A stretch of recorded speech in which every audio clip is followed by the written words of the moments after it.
Graça e paz, meus irmãos, tudo bem com vocês? Nesse vídeo, a gente vai estar explicando um pouquinho mais sobre um resumo geral de Êxodo. Para você começar, tem acompanhado, a gente está postando vários vídeos aqui, tentando ajudar a aumentar o seu conhecimento bíblico.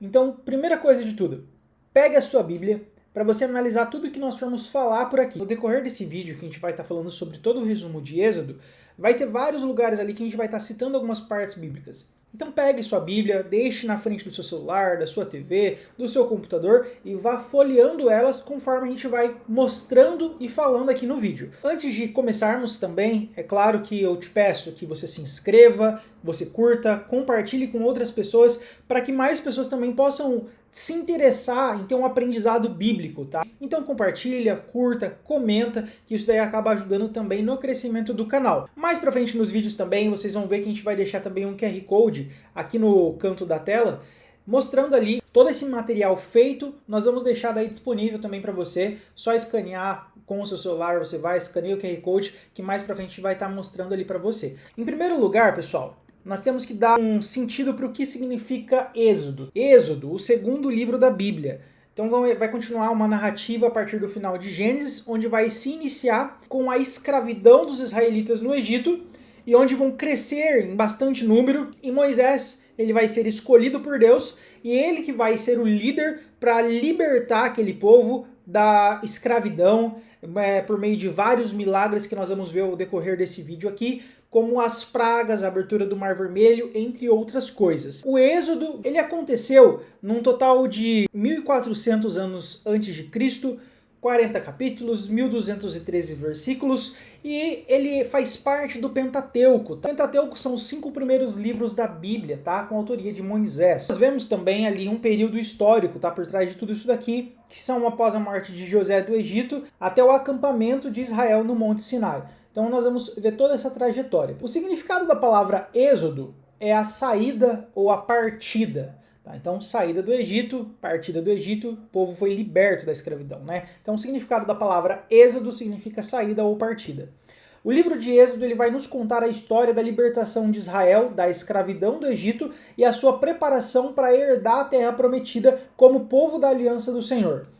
Os israelitas, eles chegam ao Egito depois de aceitarem o convite de José, que chegou ao país como escravo e alcançou o posto de governador.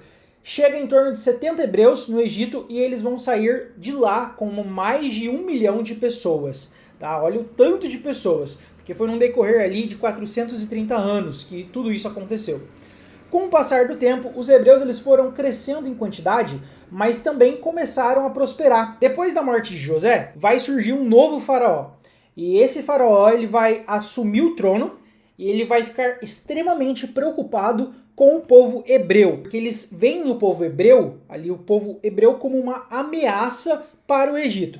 Então isso vai se iniciar um processo de perseguição e um regime autoritário que foi instalado forçando o povo hebreu a ser escravo no Egito. Quando Moisés nasceu no Egito, havia uma ordem ali de Faraó que todo menino hebreu ele fosse lançado no rio. Os seus pais eles foram ousados e desafiaram esse decreto e esconderam o menino por um tempo.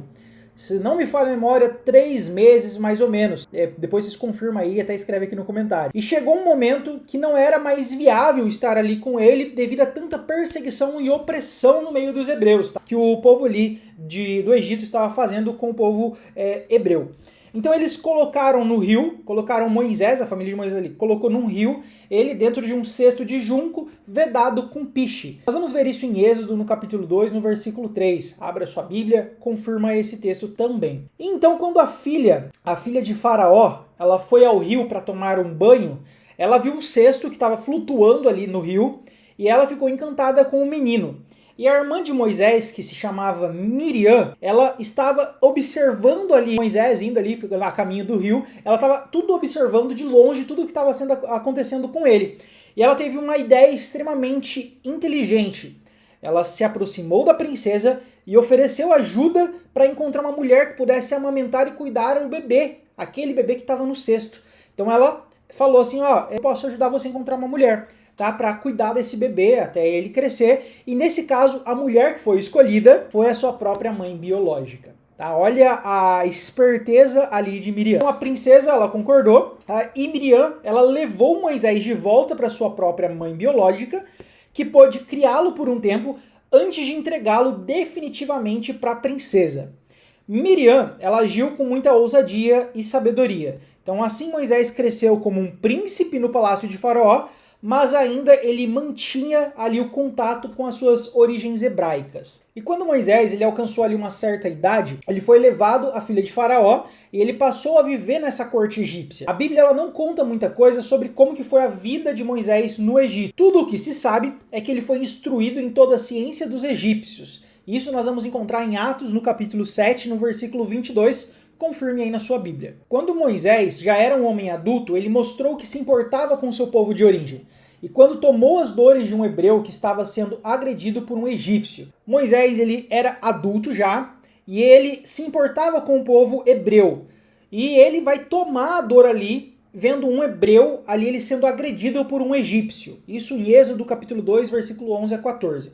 Então Moisés ele acabou matando o agressor e ele achou que ninguém tinha visto aquilo lá que ele fez. Mas no outro dia, ao tentar se envolver numa discussão entre dois hebreus, um deles o acusou de assassinato. Quando o faraó soube o que Moisés tinha feito, imediatamente mandou matá-lo. Moisés ele ficou com medo, com receio do que podia acontecer e ele fugiu em direção ao deserto do Sinai e se fez morada em Midian, a terra que ele ajudou a proteger as filhas de Jetro. Moisés ele também vai se casar com Zípora, uma das filhas de Jetro, e com ela ele vai ter dois filhos chamados Gerson e Eliezer. Ele também passa a cuidar do rebanho do seu sogro nas proximidades de Horebe, sendo ali um pastor, vai estar cuidando do gado de Jetro. Os filhos então de Moisés com Zípora, Gerson e Eliezer. Gerson tem um significado que significa forasteiro ou estrangeiro. Êxodo 2, 22. E ele teve um filho, Gerson, chamado Jonatas, que mais tarde se tornou um sacerdote em um culto irregular em Dan, que acontecia em Dan. Isso nós vamos ver em Juízes capítulo 18, verso 30. E esse culto ele não seguia as ordens de Deus conforme a lei que foi dada a Moisés. Gerson e os seus descendentes eles foram considerados líderes dos levitas, 1 Crônicas 23, verso 15 e 16, embora não fossem tão proeminentes quanto os descendentes de Abraão. Esse é Gerson, filho de Moisés. Temos o outro filho que se chama Eliezer, e o seu nome significa Deus é o meu auxílio. Êxodo capítulo 18, verso 4. E ele teve um filho chamado Reabias, que se tornou o líder de sua linhagem, 1 Crônicas 23, 17. E a linhagem de Eliezer parece ter sido mais numerosa do que a de Gerson, segundo 1 Crônicas capítulo 26, verso 25. Sobre eles, os filhos de Moisés, eles não desempenharam papéis que foram fundamentais para o povo de Israel, para a liderança de Israel. Ao contrário dos filhos de Arão, que era irmão de Moisés, que se tornaram sacerdotes. Os seus descendentes eles foram contados entre os levitas, mas não assumiram papéis de grande destaque na história de Israel. No tempo em que Moisés ele estava sendo pastor de ovelhas, Deus se revelou a Moisés e o chamou para liderar o povo de Israel em sua libertação do Egito. Ele estava cuidando do rebanho no deserto quando ele vai ver ali uma sarça ardente, Êxodo 3, 1 a 6. Isso daqui é uma imagem ilustrando a sarça ardente, para quem não imagina como que é. Através daquele evento sobrenatural que aconteceu, da sarça pegou fogo, Moisés ele conheceu o Deus santo e vivo, o nosso Deus, e mostrou-se um tanto quanto resistente a retornar ao Egito. Deus queria que ele retornasse. Moisés foi um pouco resistente, porém ele recebeu de Deus a garantia de sua presença como um sinal de que ele havia sido enviado pelo Todo-Poderoso, cujo nome é Eu Sou o que Sou. Êxodo capítulo 3, do versículo 13 ao 15. Depois de ter passado 40 anos cuidando de ovelhas no deserto, Moisés ele volta para o Egito para confrontar de fato o faraó. Moisés ele veio com a missão de sair, tirar aquele povo dele, povo hebreu, das mãos do Egito, libertar aquele povo. Nessa época ele já estava com cerca de 80 anos de idade. O livro de Êxodo ele nos diz que Deus ouviu os seus gemidos e lembrou-se da sua aliança com Abraão, Isaque e Jacó em Êxodo capítulo 2, versículo 24. Então, erguendo então Moisés como libertador. Liderados por Moisés, o povo de Deus ele vai deixar o Egito depois de 430 anos de escravidão. Isso mesmo, o povo ele ficou escravizado, aprisionado aos costumes egípcios, né, ao povo egípcio por 430 anos, desde que José ele trouxe a sua família para morar naquela terra. Foi necessário Deus enviar 10 pragas até que o faraó permitiu a partida dos hebreus. Após a saída do Egito, Deus abre o Mar Vermelho para o povo de Israel escapar durante a perseguição dos soldados egípcios e em seguida o povo peregrinou pelo deserto até o Monte Sinai, onde Deus vai prometer a terra de Canaã, a terra prometida como recompensa pela sua fidelidade. Nós vamos ter ali 10 pragas que foi mandada antes deles saírem ali para de fato irem para o Mar Vermelho. A primeira praga que foi enviada foi o sangue, Êxodo 7, verso 14 a 24. Então o Nilo e todo o ajuntamento de águas no Egito se tornaram sangue, mas o faraó não deixou os israelitas irem. A segunda foi rãs, em Êxodo capítulo 8, verso 1 a 15. Tudo, pessoal, vai acompanhando, pausa o vídeo e vai lendo, beleza? As rãs, elas cobriram a terra do Egito e o faraó ele prometeu deixar Israel partir, mas acaba mudando de ideia. Deus manda outra praga, piolhos, Êxodo capítulo 8, verso 16 e 19. O pó da terra se tornou em piolhos, os quais cobriram pessoas e animais no Egito. Mas Faraó não deixou os israelitas irem. Quarta praga, moscas. Êxodo capítulo 8, verso 20 a 32. As moscas encheram as casas da terra do Egito. O Faraó prometeu deixar os israelitas irem, mas ele mudou de ideia. E Deus vai e manda outra peste, outra praga. Então a peste nos animais. Êxodo 9, verso 1 a 7. Todo o gado dos egípcios morreu, mas Faraó não deixou os israelitas partirem. Então nós vamos para a próxima praga, úlceras, Êxodo 9, verso 8 a 12. Elas vão aparecer na pele dos egípcios e nos seus animais, mas Faraó ainda não deixa os israelitas partirem. Então Deus manda uma outra praga, granizo, Êxodo 9, verso 13 a 35. Uma chuva de granizo, ela cai sobre todos os campos, homens, animais, plantas, e o faraó clamou por perdão e prometeu deixar os israelitas partirem, mas novamente ele muda de ideia. Então Deus vai e manda uma outra praga, que é os gafanhotos. Êxodo capítulo 10, do versículo 1 ao 20. Gafanhotos devoraram todas as árvores e plantas na terra do Egito. E o faraó clamou por perdão, mas não deixou os israelitas partirem. Então Deus manda outro sinal, a escuridão. Êxodo capítulo 10, versículo 21 a 29. A escuridão cobriu a terra do Egito por 3 dias. O faraó prometeu deixar os israelitas irem, mas novamente ele muda de ideia. Então, vem um outro sinal bem mais forte, os primogênitos. Êxodo capítulo 11, do versículo 1 ao 10 e 12, versículo 29 a 32. Aonde todo filho primogênito na terra do Egito acaba morrendo. E o faraó finalmente deixa os israelitas partirem. Mas ele muda de ideia e persegue eles até o Mar Vermelho. Então o faraó ele deixou o povo de Israel sair das mãos dos egípcios, só que no meio da sua saída ele acaba mudando de ideia e manda todo mundo atrás deles. E isso vai nos levar até a passagem pelo Mar Vermelho. Aqui nós temos também, pessoal, nessa saída do Egito, uma referência à Páscoa, tá? Em Êxodo capítulo 12 e 13. Nós podemos depois fazer um vídeo só falando disso, se vocês gostarem.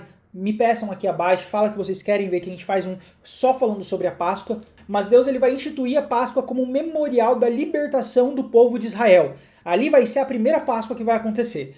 Os israelitas eles vão marcar suas portas com sangue do cordeiro, isso já remetendo Cristo, tá? O Cristo que haveria de vir, o Cordeiro Santo, imaculado. Tudo isso nos traz e nos remete a Cristo. Então os israelitas marcam suas portas com o sangue do Cordeiro e o anjo da morte ele passa por alto, resultando na libertação e a travessia do Mar Vermelho. Lá em Êxodo capítulo 14, após a libertação, os israelitas eles vão se encontrar encurralados entre o exército egípcio e o Mar Vermelho. No meio ali do Mar Vermelho, a terra seca, o povo de Israel eles se veem perdidos, sem saída. Deus abre um caminho no seco, no meio do mar, para permitir a passagem deles, dos israelitas, e as águas vão se fechar sobre esses egípcios que perseguem o povo de Israel. E então, após essa passagem do povo ali do mar, aí sim vai se iniciar, de fato, a jornada no deserto, em Êxodo capítulo 15, verso 18. Os israelitas que estão sendo liderados por Moisés,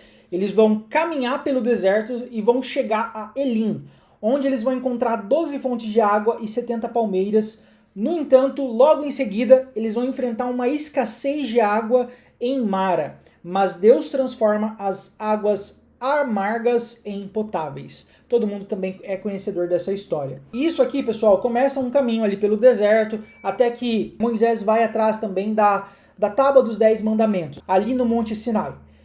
E no Monte Sinai, Deus vai dar ali essa Tábua dos 10 Mandamentos para Moisés, para que ele entregue aos israelitas, mostrando ali as leis. E os 10 Mandamentos, eles são as regras de adoração e as leis para que aquelas famílias fossem transformadas em uma nação. Esse era o principal objetivo. Aqui nós colocamos também uma demonstração onde que seria esse local. O Monte Sinai seria nesse local em laranja que vocês estão vendo na tela, tá? Logo ali depois do Egito. Então, com a demora de Moisés, quando Moisés subiu ao Monte Sinai para pegar as tábuas dos 10 mandamentos, Moisés acaba demorando mais do que o povo achava que ele deveria demorar.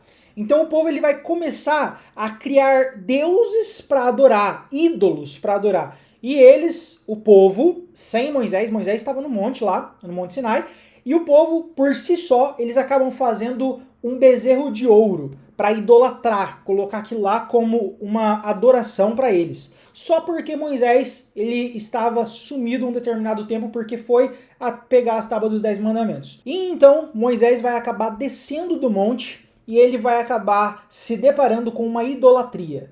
Êxodo capítulo 32, do verso 1 ao 6. Moisés ele vai ficar bravo. Quem que não ficaria? Ele vai quebrar as tábuas da lei. Em Êxodo 32, verso 19 a 20.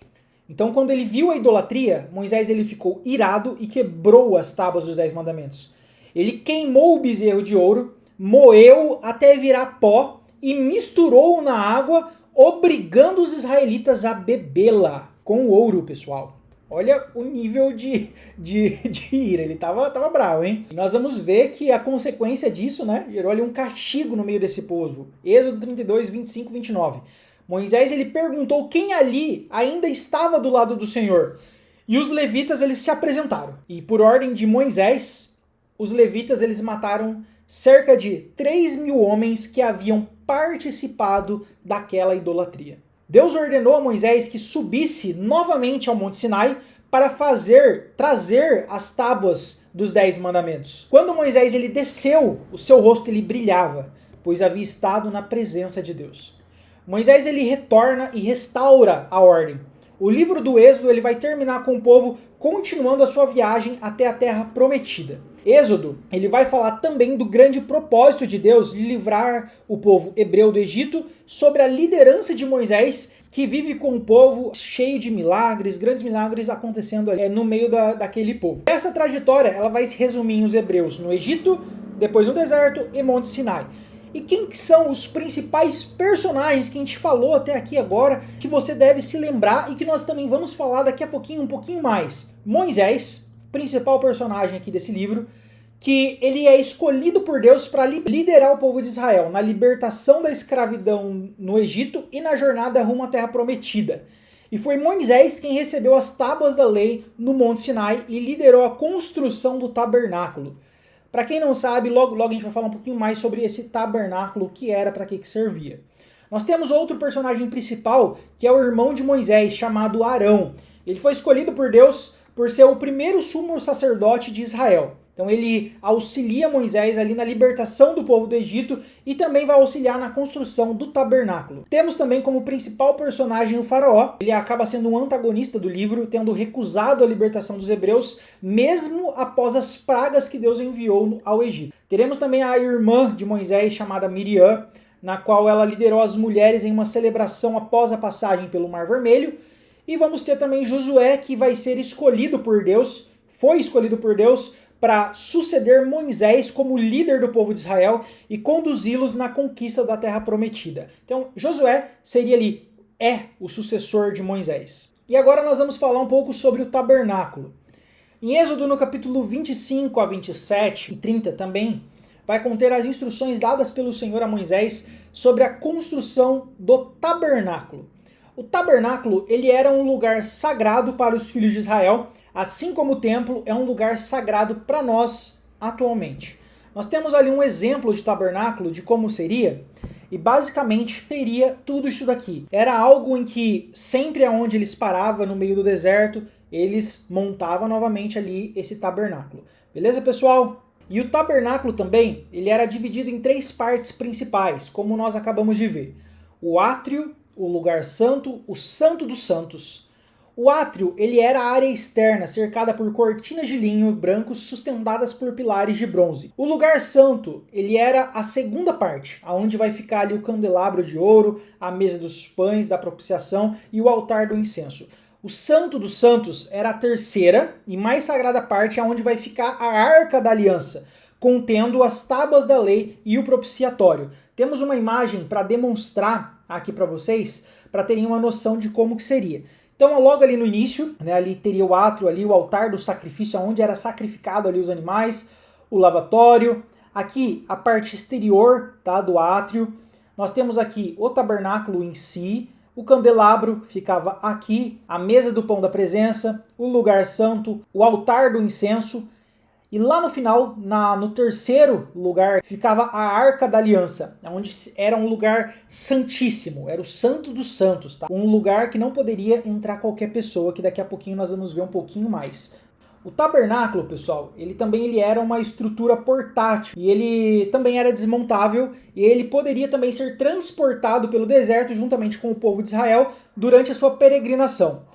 Todos os materiais que foram usados na construção, eles foram especificados por Deus, incluindo madeira de acácia, tecidos de linho e lã, peles de animais e metais preciosos como o ouro e a prata. A construção desse tabernáculo foi uma tarefa complexa e detalhada, que exigiu a contribuição de muitos artesãos habilidosos e a dedicação de todo o povo de Israel. O tabernáculo ele também foi a tenda sagrada que Deus ordenou que fosse construída pelos israelitas durante o Êxodo, que serviu como lugar central de adoração, era o templo deles, tá? E sacrifício também até a construção do templo em Jerusalém. Algumas curiosidades que marcamos aqui do tabernáculo são que ele tinha um design celestial. Então, segundo a tradição bíblica, o design ali do tabernáculo, ele foi revelado diretamente por Deus a Moisés lá no Monte Sinai, onde Moisés também pegou a tábua dos 10 mandamentos.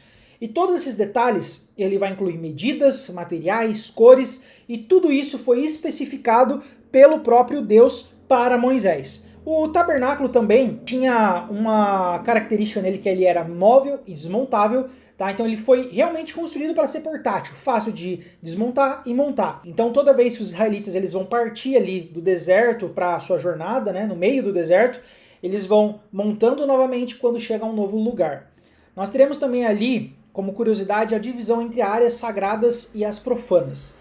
O tabernáculo ele era dividido em 2 áreas principais, o átrio exterior, como a gente acabou de mostrar na imagem para vocês, onde os sacrifícios eles eram feitos, e o santuário interior que abrigava a Arca da Aliança e o propiciatório. Novamente, vamos pegar a imagem aqui para vocês darem mais uma olhada, a área exterior, a área interior e aqui é onde ficava a Arca da Aliança. Novamente, o átrio exterior e aqui novamente no fundo a Arca da Aliança. A área interior ela era separada por um véu, que só poderia ser atravessado pelo sumo sacerdote uma vez por ano no dia da sua expiação.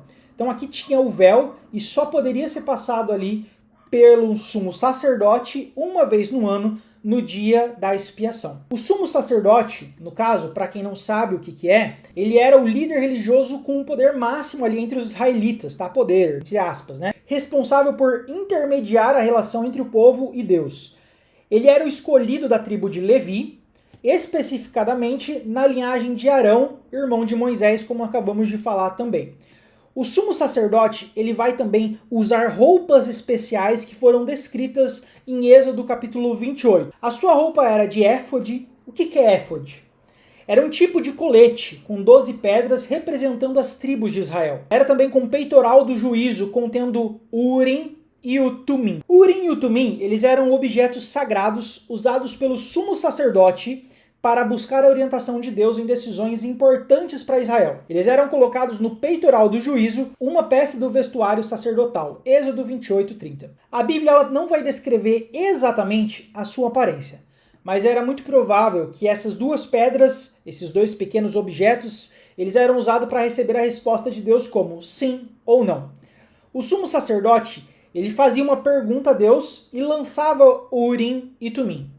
O resultado, ele indicava a vontade divina. 1 Samuel 14:41 e também vamos ver isso em Números 27:21. E eram usados em decisões militares, políticas e espirituais. Uma outra coisa também que continha também ali naquela roupa do sumo sacerdote era a mitra, que é um turbante com uma placa de ouro gravada com as palavras santidade ao Senhor. Também tinha ali uma túnica bordada, que era o símbolo da santidade do cargo dele. Uma outra curiosidade também é que tínhamos também ali rituais preciosos. O tabernáculo ele era o local onde os rituais religiosos e sacrifícios eram realizados pelos sacerdotes levitas, seguindo o procedimento preciosos e detalhados estabelecidos por Deus, na qual Deus deu ali no Monte Sinai para Moisés. Os rituais eles incluíam a oferta de animais, ofertas de grãos e a queima de incenso e o banho ritual. A importância espiritual era uma outra curiosidade deles também. Por quê? Porque o tabernáculo ele era visto pelos israelitas como um lugar onde a presença de Deus habitava entre eles de forma máxima. E o propiciatório na Arca da Aliança, lembra lá no finalzinho ali? Ele era considerado o trono de Deus. E era onde Deus falava diretamente com Moisés e os líderes israelitas. O tabernáculo ele era um símbolo da presença de Deus e da santidade de Deus entre o povo de Israel. E como que funcionava de fato esse tabernáculo? Como que era? Em primeiro lugar, ela levava o animal até o tabernáculo. Então os israelitas, eles pegavam bois, carneiros, imaculados, perfeitos, cabritos, pombas, para diferentes tipos de sacrifícios. O animal, ele precisava ser sem defeito. Levítico capítulo 1, versículo 3. Eles pegavam esse animal e levavam ali até o sacerdote. E ali, quando a oferta ela era apresentada ao sacerdote, o oferante, quem ofertou aquilo, colocava a mão sobre a cabeça do animal, simbolizando a transferência dos pecados. Então colocava ali quem estava ofertando aquele animal na mão na cabeça. Isso simbolizava a transferência, a saída do pecado de um e passado ali para o animal para ele ser sacrificado. Nós vamos ver isso em Levítico capítulo 1, verso 4. O ofertante também, ele matava o animal. Em sacrifícios como o holocausto e a oferta pelo pecado, a própria pessoa que levava o animal ali, ela também matava o animal na entrada do tabernáculo. Levítico capítulo 1, 5 e Levítico 3, 2. O sacerdote coletava o sangue e fazia a aspersão no altar, como a gente também viu ali a questão do altar naquele desenho. O sacerdote ele realizava o sacrifício, então ele derramava ou aspergia o sangue sobre o altar de bronze e dependendo do tipo de sacrifício, ele queimava parte do animal ou todo o animal. Tinha alguns tipos de sacrifícios. Quais eram esses tipos de sacrifícios? O holocausto queimado totalmente a Deus, oferta pelo pecado, para a expiação dos pecados específicos, oferta de paz, parte era queimada e parte comida pelo ofertante e pelos sacerdotes. Outro tipo de sacrifício, oferta de manjares, farinha, azeite, incenso, sem sangue. O ofertante ele levava o animal e matava o animal e o sacerdote ele realizava o ritual de sangue e sacrifício naquele altar. Esse sistema ele estava apontando para Jesus Cristo, que vai se tornar e se tornou o sacrifício perfeito pelos nossos pecados. Nós vamos ver isso em Hebreus, no capítulo 10, versículo 10 a 12.